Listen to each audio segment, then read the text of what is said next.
Major general retired Tariq Rashid साहब भी हमारे साथ मौजूद हैं, उन्हें भी शामिल गुफ्तगू कर लेते हैं।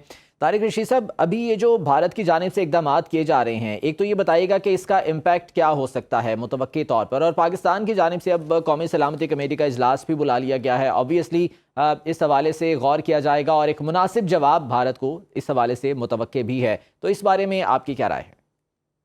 देखिए, ये इंडिया का क्योंकि ये जो बयानिया था फॉल्स फ्लैग ऑपरेशंस का, वो बुरी तरह एक्सपोज हो गया है। अभी तक वो कोई एक सिंगल लाश भी नहीं दिखा सके और उन्हें बड़ी हिम्मत उठानी पड़ रही है। अब वो जो कुछ कर रहे हैं, मतलब उन्होंने इंडस वाटर ट्रीटी को जैसे कहा है कि हम खत्म कर देते हैं। भाई कैसे खत्म कर सकते हो? उसका तो सिग्नेटरी वर्ल्ड बैंक है और आपको इंटरनेशनल कोर्ट ऑफ जस्टिस में ले जाके आपको बड़ा बेइज्जत किया जा सकता है। और आपको वहाँ अब वहाँ जाएंगे तो क्रिश्चियानी जैसे बिल्ली खंबा नोचती है, आपको मुंह की खानी पड़ेगी। फिर उसके बाद जब वापस कर रहे हैं तो हम भी इनके वापस कर देंगे। जो पाकिस्तानी वीजे कैंसिल कर रहे हैं, भाई उसका क्या इम्पैक्ट होगा? भाई वहाँ कोई विजिट वीजे पे क्या है या कुछ शर्तों के लिए तो वापस आ जाएंगे वो। उन्होंने आज नहीं तो कल वापस ही आ जाना था। और अगर आप अपने डिप्लोमेटिक चैनल तोड़ रहे हैं, बातचीत नहीं करना चाहते, हमें भी कोई शौक नहीं है आपसे बातचीत करने का।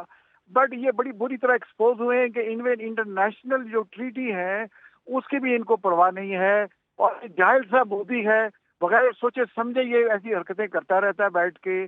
और इन्हें इंटरनेशनल भी देखेंगे वक्त के साथ मुंह की खानी पड़ेगी और हिम्मत उठानी पड़ेगी। और पाकिस्तान का ये नहीं कर सकते। अच्छा तारिक पाकिस्तान को टिट फॉर साहब, टैट। भारत पहले भी मुख्तलिफ मौकों पर इंडस वाटर ट्रीटी को नुकसान पहुंचाने की कोशिश करता रहा है।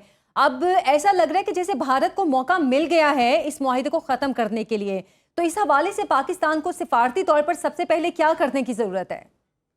देखिए, जैसे उन्होंने किया इस तरह से हमें भी इनको इनके महलों को वापस भेज देना चाहिए और इनका जो स्टाफ यहाँ से बिल्कुल कम कर देना चाहिए। तो और दूसरी हमें जो मुल्क के हमारे रीजनल के बड़े ममालिक हैं, जिसमें सऊदी अरेबिया शामिल है, और स्पेशल हमें ओआईसी का इजलास बुलाना चाहिए।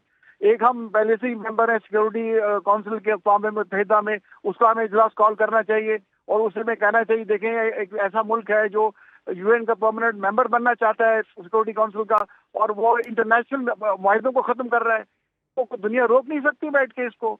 तो एक तो हमें ओआईसी का इजलास बुलाना चाहिए, दूसरा हमें अक़वाम मुत्तहिदा का सिक्योरिटी काउंसिल का इजलास बुलाना चाहिए, और साथ ही हमें इसे मोदी को इंटरनेशनल कोर्ट ऑफ जस्टिस में ले जाना चाहिए। तो ये भभकियां हैं, ये प्रेशर हम पे डालेंगे। और अगर इन्होंने इन पर कैपेबिलिटी तो है, ये हम पर किसी किस्म का छोटा बड़ा हमला तो कर सकते हैं। और लेकिन अगर इन्होंने किया तो पुलवामा से ज्यादा इनको जबरदस्त जवाब दिया जाएगा, और ऐसा जवाब दिया जाएगा कि हिंदुस्तान की आने वाली नस्लें याद रखेंगी। और अगर खुदा न खास्ता इन्होंने इस जंग को बढ़ाया तो ये पूरा खित्ता जो है ये एक न्यूक्लियर जंग की लपेट में आ सकता है। ठीक।